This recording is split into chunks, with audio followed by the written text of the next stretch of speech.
brother, man? How are you doing today? I'm Officer Hoffman, Jefferson City Police Department. You know why I'm contacting you?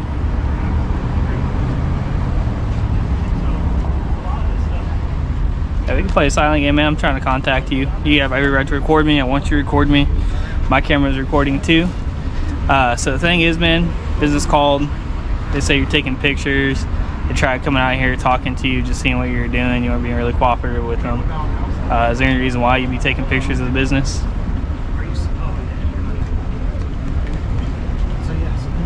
At all? Anything? You got an ID on you? It is a bad problem. Holy crap. I need to see your ID, man. So I need to see your ID.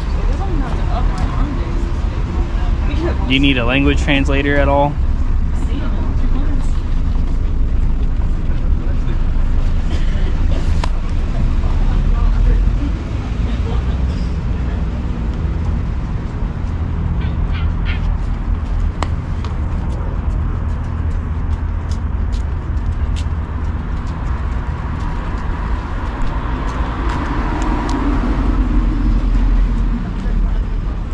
Are you able to speak English, or do you have to speak a different language?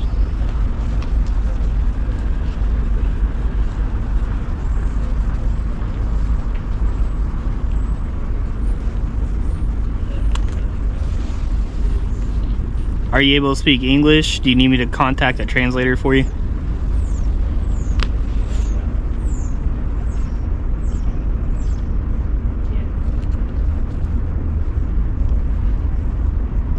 Are you able to speak?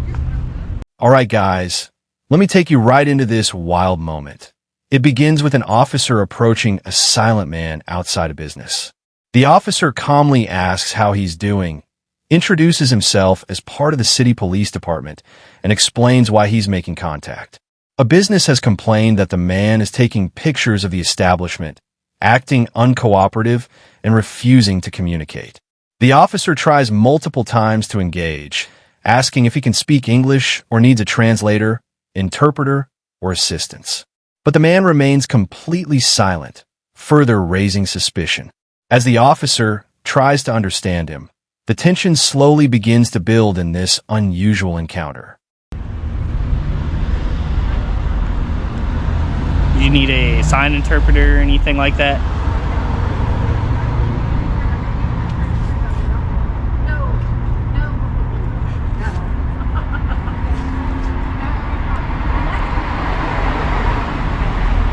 Hey man, look, the thing is, they doesn't want you here. It's okay, you don't have to talk to me, but the business wants you moved on.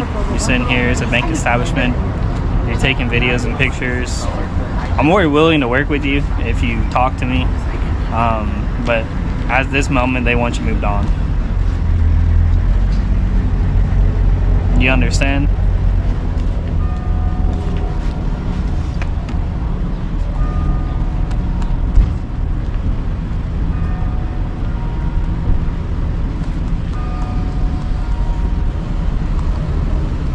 Can't be here right now. What's up, man? How you doing? I'm not talking. Not talking? Okay, man. Hey, they want you moved on, okay? All right. Where's the caller at inside? Yeah, you should be inside.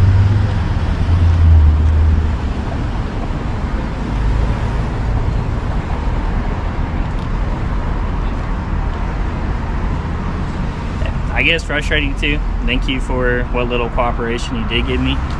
I mean, you probably was outside enjoying your day, taking pictures, I get it. But the thing is, as a bank establishment, taking pictures of the establishment can be considered free case in the building, which is suspicious activity. And with that being suspicious activity, the reason why I'm out here is to investigate that, and being that essentially this is business property, they just want you moved on. Does that kind of make sense? Yes, no, maybe so. Is there a form of communication I could use to communicate with you? Or anything like that? All right, guys, here's where things start getting even more confusing. The officer repeatedly attempts communication, asking if the man speaks English, needs sign language support, or uses another communication method. Still, there's no verbal response. The officer then explains the business wants him moved off the property, and that filming a bank can be considered suspicious due to possible pre-casing behavior. He emphasizes he's willing to work with him, but the silent man keeps ignoring him entirely. Eventually, the officer clarifies that the business has the right to ask anyone to leave their property, and the man cannot remain there. Despite all this, the individual continues standing silently, writing occasional responses but refusing to speak.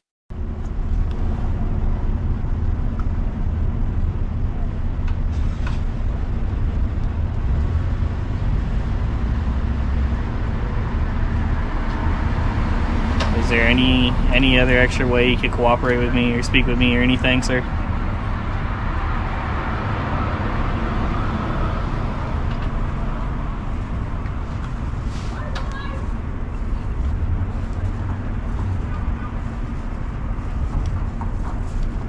Are you from Jefferson City?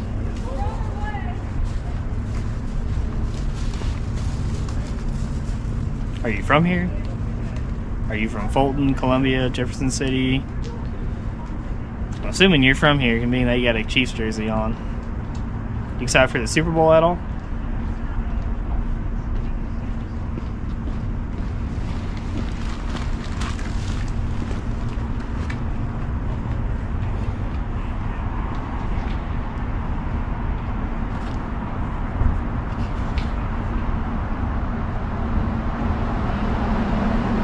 It's fine if you don't want to speak to me, but you got a driver's license on you so I can at least identify you and say I talked to you per my policy. Like a ID, driver's license.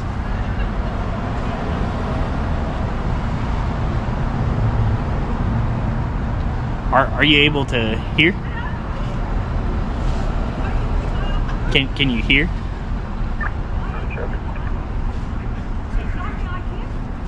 No, like, are you able to hear what I'm saying?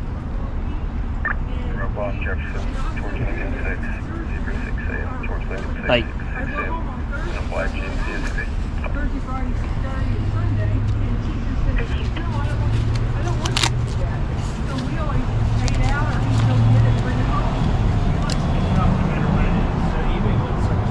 even with the groceries, so she buys most of the groceries and I just cook them.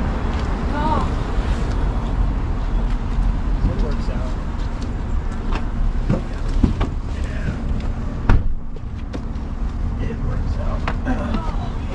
so you can hear what I'm saying?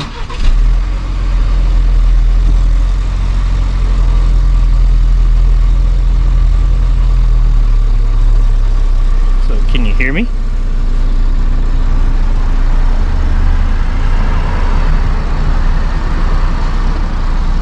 Can you hear what I'm saying to you?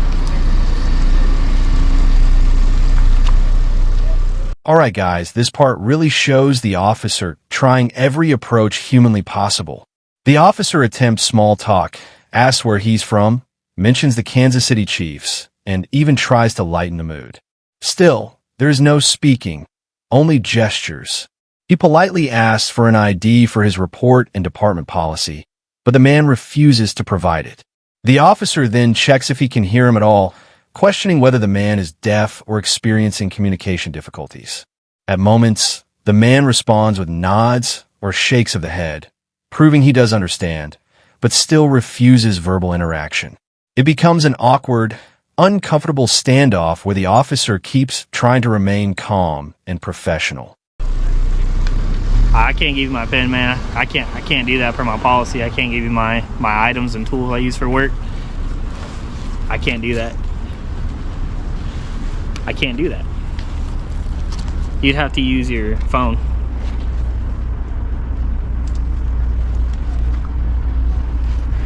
I can't give you the tools I work with, man.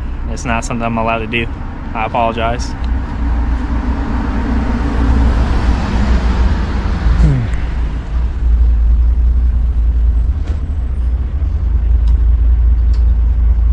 The business wants you to leave, though. Yeah, I'm gonna give Sergeant Bickle a call real quick. Yeah, that's fine. He's not saying if he can understand us, but he's answering yes or no to like stuff I write down. He is? Okay. Yeah.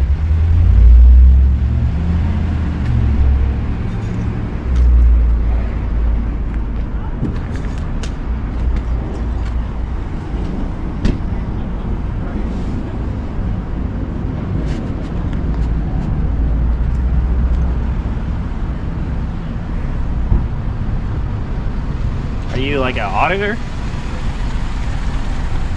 33 Jeff traffic stop.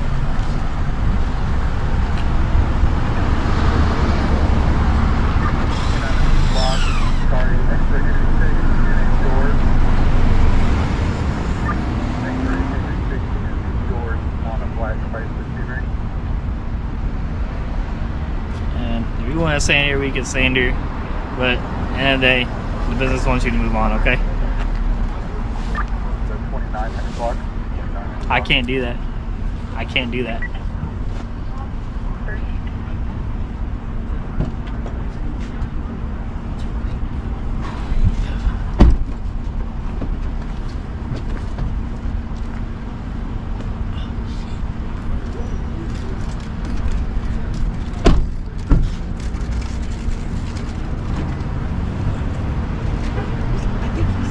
Are you non-verbal? Oh, you're good. Are you, sir? Are you non-verbal? All right, guys, this is where the situation shifts. The officer finally begins confirming that the man can hear and understand him, because he responds to written questions. But despite this, he still won't cooperate fully. A second officer arrives, and they discuss whether the man might be an auditor. Regardless, the business still wants him off the property. The man begins trying to move around areas he's told not to enter, including private or restricted areas near the bank. The officer warns him several times not to go inside and explains the private property rules. The man continues filming, staying silent, pushing the limits of what is allowed.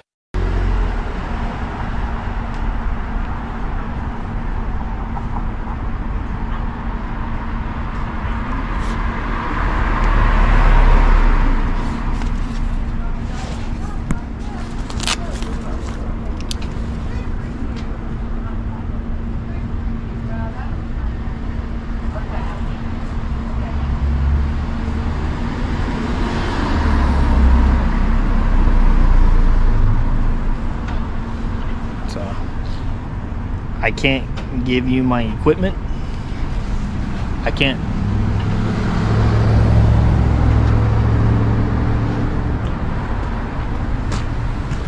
Hey. No, you can't go in there, man. These, you can't go in there. You can go that way or that way, but you can't go in here.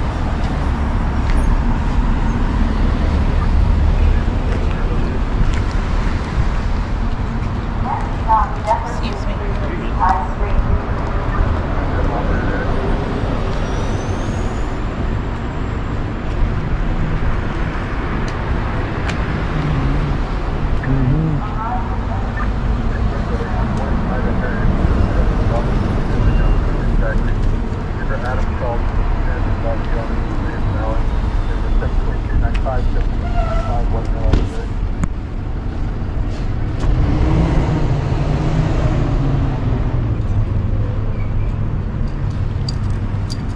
Alright, man.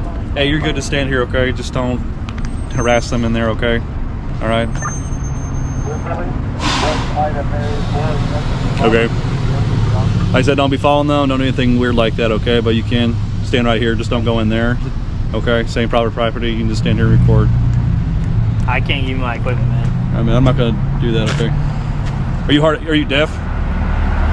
I can't give you my equipment. Okay. I won't tell them that. Okay. Is he deaf or? I don't know. Are you deaf? Are you hard of hearing? I can't give you my equipment. I'll try this. Try to ask him if he's dead. Let's go right down and ask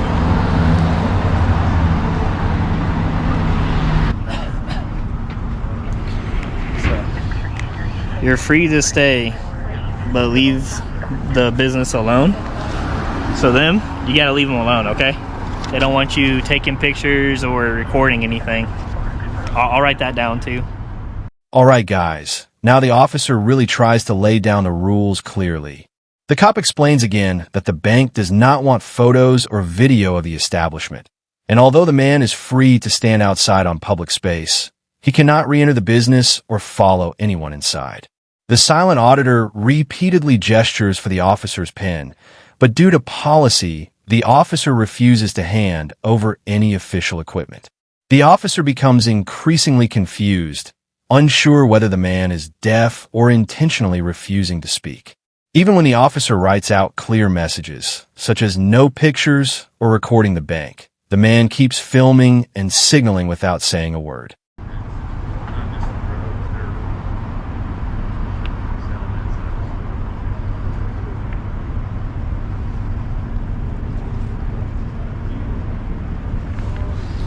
So, no pictures or recording the bank. Okay? But you're free to stay here. Okay, you just can't, you can't do that, okay? Yeah, that's fine.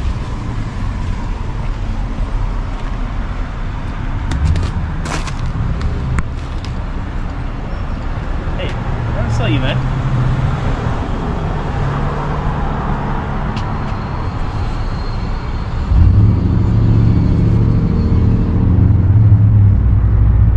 Taking videos, like you can't.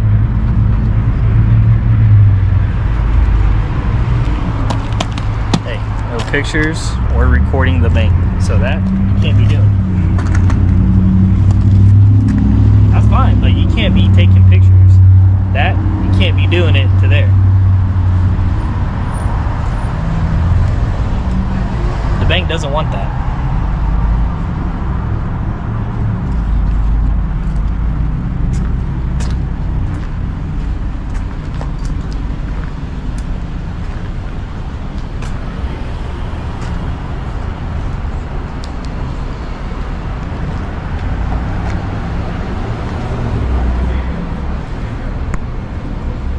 Good, brother? Everything good? He's fine. He just can't be recording the bank.